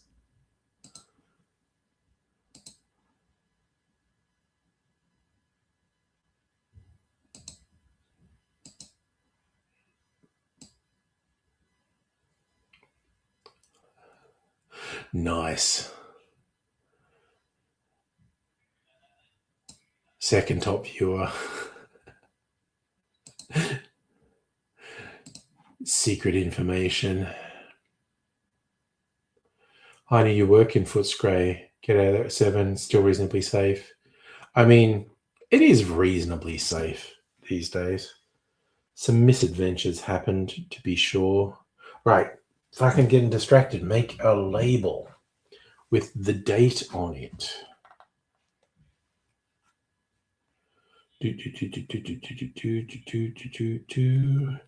So we say it is the liqueur, and it's April. What's the date today? 23rd.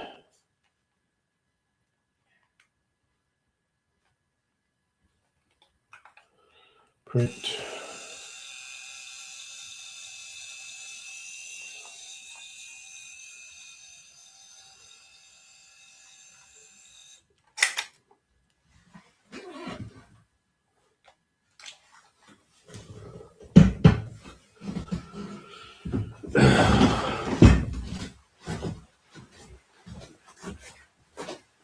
All right. So, like, thanks once again to Charlie for sending me the label maker. So I'm less likely to forget what things are. All right, so that whiskey mix with the Ned's Anzac biscuit liqueur has been in there a month now, which is kind of like a year in a big barrel. I'll try it tomorrow night. I'll save that for later. Okay. So the other thing I'm thinking of doing, I have two things. I have two things marketed as moonshine, which would mean unaged spirit. I'm thinking of blending them and then aging them in the fourth barrel so they get to be a bit more like whiskey, maybe only a bit more. Is it going to rinse this glass out? I'm going to do a taste test of each of them and see if I think that's in. Ray, your phone's broken.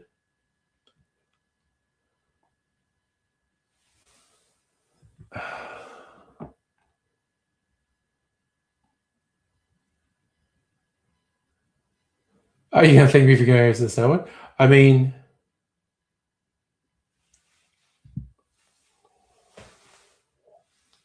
I think it's something we both enjoy, and it was just the price doing it alone was just a bit high for me, but half, that's a bargain. And to get really rare shit is just kind of fun.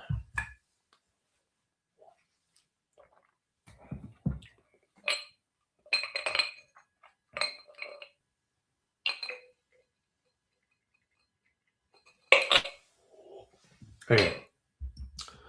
So I have apple pie shine from the Melbourne Moonshine Company.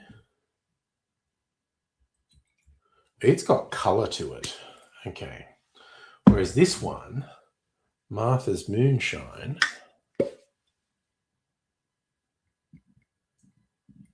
does not have color to it. It's very much unaged. See if I think they'll be good together.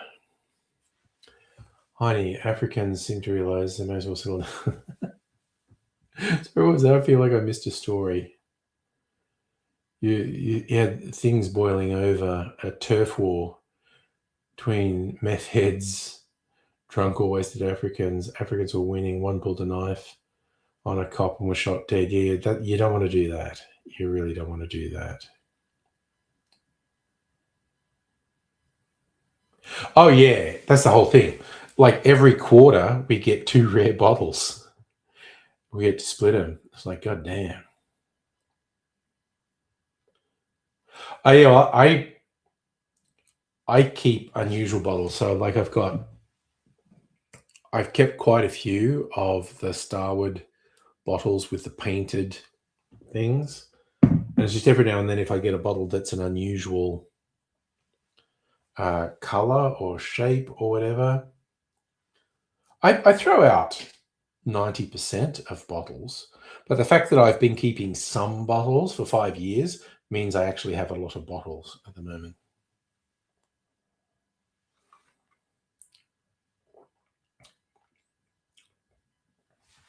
Yeah, this tastes like really sassy apple cider. Damn. This one, which really looks like moonshine because it's got no color. Charlie's relaxing stream. I'm glad it's been relaxing.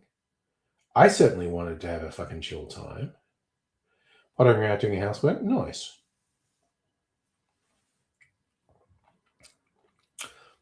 Man, that one's fierce. It's only 40%. I'm sure it's only 40%. It fucking tastes stronger though. Yeah, 40%. That's fucking fierce though. I think this one is actually lower. Yeah, this is only 30%. That's why it tastes milder.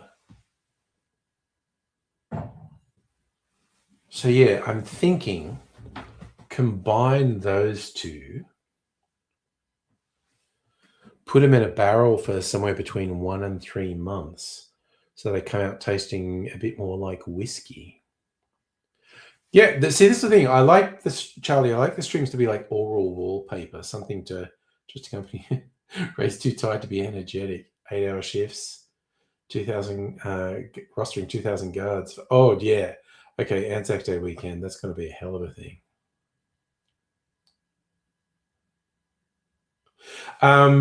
Both of these actually come from the cocktail boxes, and they're doing a reset at the moment. I'd skipped a couple months, but this one with the moonshine and the vanilla, I thought sounded good. But it only occurred to me today. It's like, ooh, an unaged spirit, and this one, I'm gonna combo them in a barrel and age them for. Well, I'll taste it in a month and see what it's like. A bit of fun. You added me to every TV in the house, including the backyard cinema. Damn, no escaping the angry. That's the way it gets sometimes. I think Mrs. Angry's lad wants to have some people around sometime soon. Maybe even this Saturday night. Wants me to make cocktails for them. Depends how many. Like, if there's more than a couple of them, I go, well, they better bring a fucking bottle, is all I'm saying. Okay, so do you realize how many venues, clients, and events you do? Oh, you actually looked at the scale of everything your company does. Damn. Oh, yeah, the money came through. Yeah, no drama. I got surprised that Starwood sent me an email today saying, oh, yeah, your order's been prepared. And I was going, really? Has it? That's pretty fucking quick if it has. But, look, perfect world, you'd have your half of the first drop for party night next week. So fingers crossed, we'll see how that goes. So Charlie, you're saying they're quick. Archie Rose is quick. Star would have better tracking. Yeah. I haven't bought Archie Rose for a little while.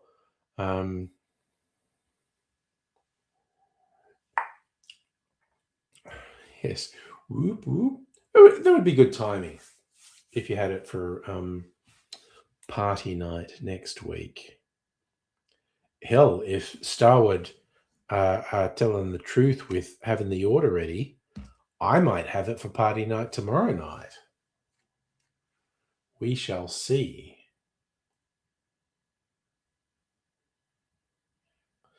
Ray's, when am I visiting Perth? I haven't visited Perth in ages. I can actually go to YouTube to see when I did, because I've only been there the once. It was for a special event, and I have YouTube videos about it. I probably should, though. Madam Butterfly getting out of bed. It's Friday morning for you. I hope you have a good day at work.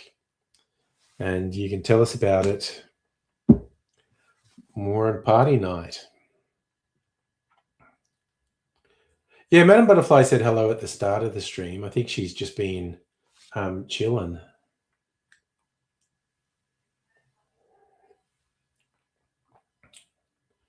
But she is sneaky.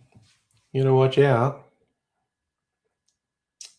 Ray's commit to a trip. Okay, my credit card has taken too much of a beating recently for me to commit. Actually, how much does it cost if I look at flights, Perth, Webjet,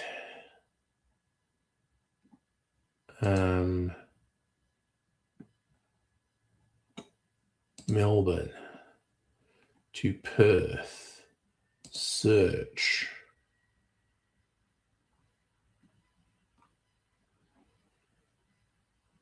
No, that's interesting. Apparently no one wants to go there in July. It's down to 166. 195. It's like fucking peak time to go to Perth now. No, wait, what the fuck? Melbourne, there we go. 285. Yeah, down to... Okay, everyone wants to go to Perth in April, apparently? Because for the next 6 months, it's 215. It's like a quarter off. That's literally a quarter off. Jesus. Okay, I don't know why.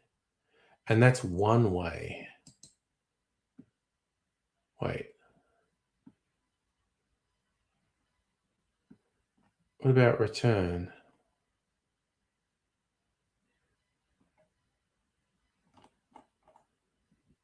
What the fuck? This is a shit website.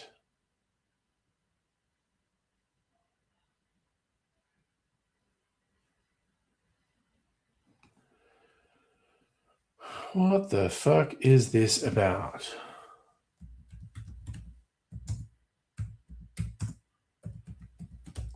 It's so long since I've even tried to book a flight. Oh, now Flight Centre's coming up.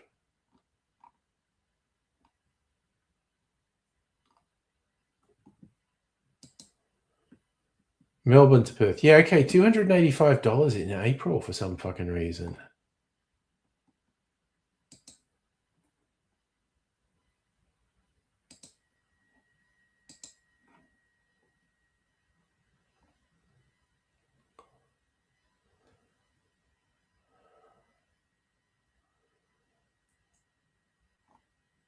Wow, Melbourne to Perth on Qantas business class, $1,400. Who the fuck is doing that? Who the fuck is paying $1,400 for a flight between Melbourne and Perth? Fuck me.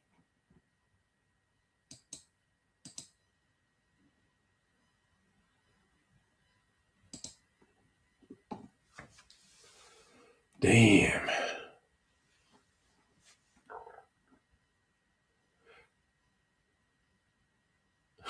So your busy days, Easter, Anzac Day, NFL, that's all the April stuff, I guess.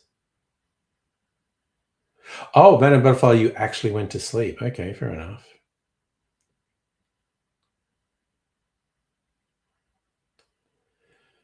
Yeah, next to nothing more. I think it's just the more legroom in business class. And it is a long fucking flight. Was it 3 hours? I don't even remember.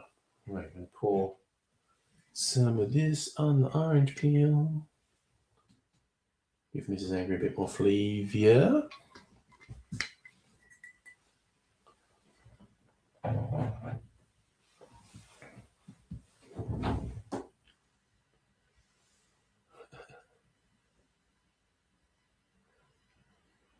Complex on the phone to download stuff, whatever you want.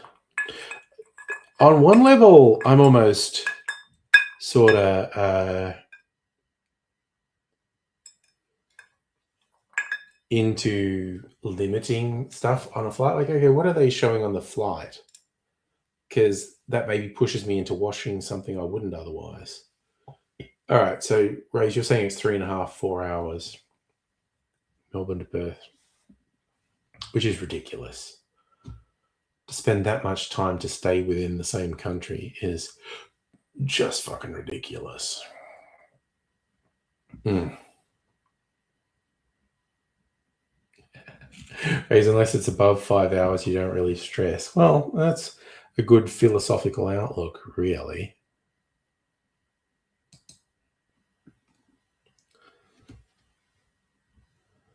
Charlie flew from Ayers Rock to Sydney, reloaded Sydney, watched season 1 of Twisted Metal flying from Sydney to Perth. Nice.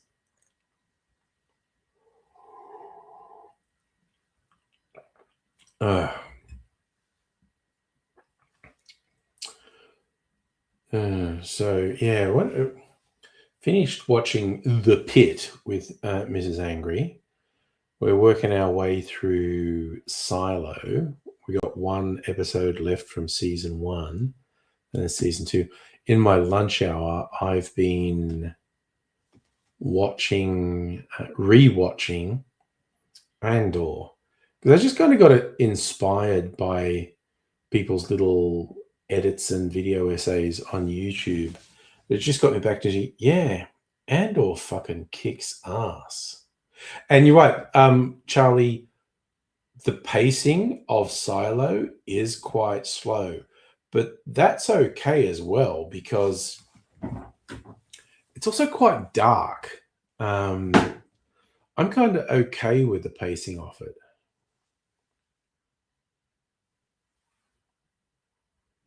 So you like the first 2 and the last 2 episodes. Okay, yeah. So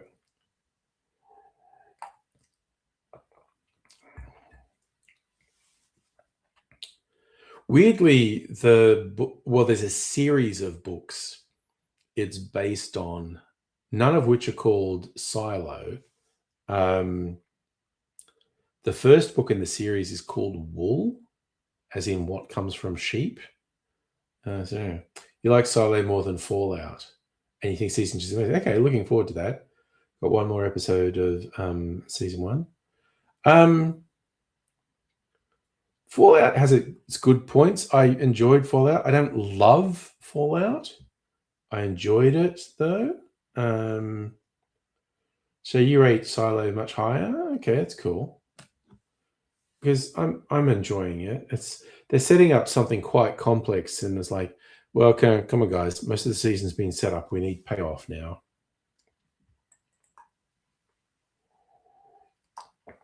What else I'm looking forward to? June, season 3 of Interview with the Vampire comes out, the Vampire Lestat. Rage, you got a headache kicking in, need some sleep. That is fair. Actually, that's a good comparison, Charlie. Fallout is pretty predictable. Silo, much more like a puzzle. Well, and Fallout's based on a video game. And Silo's based on very well-respected novels. So, but yeah, it's actually time. Because, yeah, I can't really afford to get wasted tonight.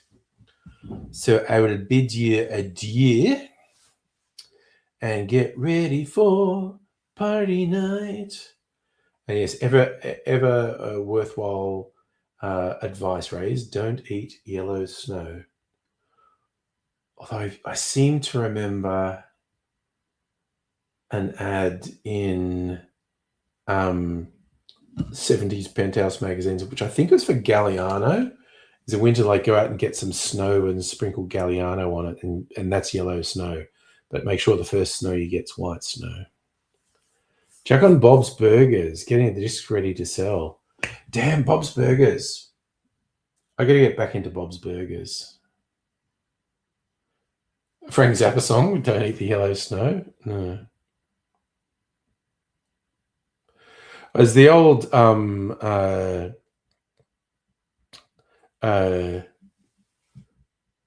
joke, and it changes depending who's president, essentially.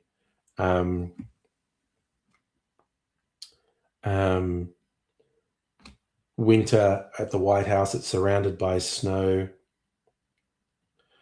and Trump sees, like, J.D. Vance's name has been written in the snow in piss, and Trump's enraged. Who the fuck that was? It do a test on that to confirm if it's JD's piss, because I'm going to fucking have a word with him if it is. And so he gets taken off to the lab and analyzed, and someone comes back and says, yeah, Mr. President, this is not the worst of it, but we can confirm that was actually J.D. Vance's piss, writing his name in the snow. And Trump says, how is that not the worst of it? He goes, well, it turns out it was your wife's handwriting. Boom, boom. Ooh, I got 3, count them, 3 cherries to eat. These are the fucking best, man. So good. You like that as a sign-off, Charlie? That joke is so old. Honey, how drunk am I not? I could do a breathalyzer before bedtime. I mean, I had a couple of drinks. I wouldn't drive the car.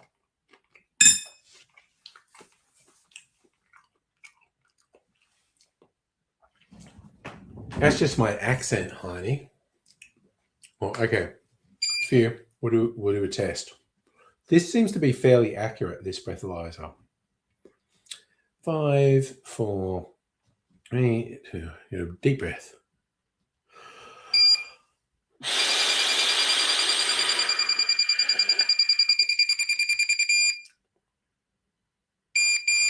.09. That actually seems a bit high.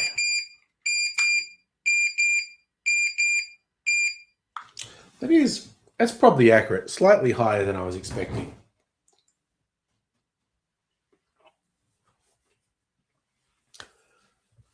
Also, you've got to remember, I feel like the last couple of party nights, I've forgotten to do a breathalyzer at the end of the night. Someone's got to remind me. Anyway, cost $90, had the best star rating. Yeah, it seems accurate, that one. The other one was a bit of a joke. Although it's weird how it has no resistance, so I ran out of breath almost straight away. Anyway, tomorrow night's party night. I am scripting a book video. I've already got the idea clear in my head. Tomorrow afternoon after work, plenty of time before the stream to script it. So you'll take care. And if you're around tomorrow, I will see you for party night. But I will say bye for now.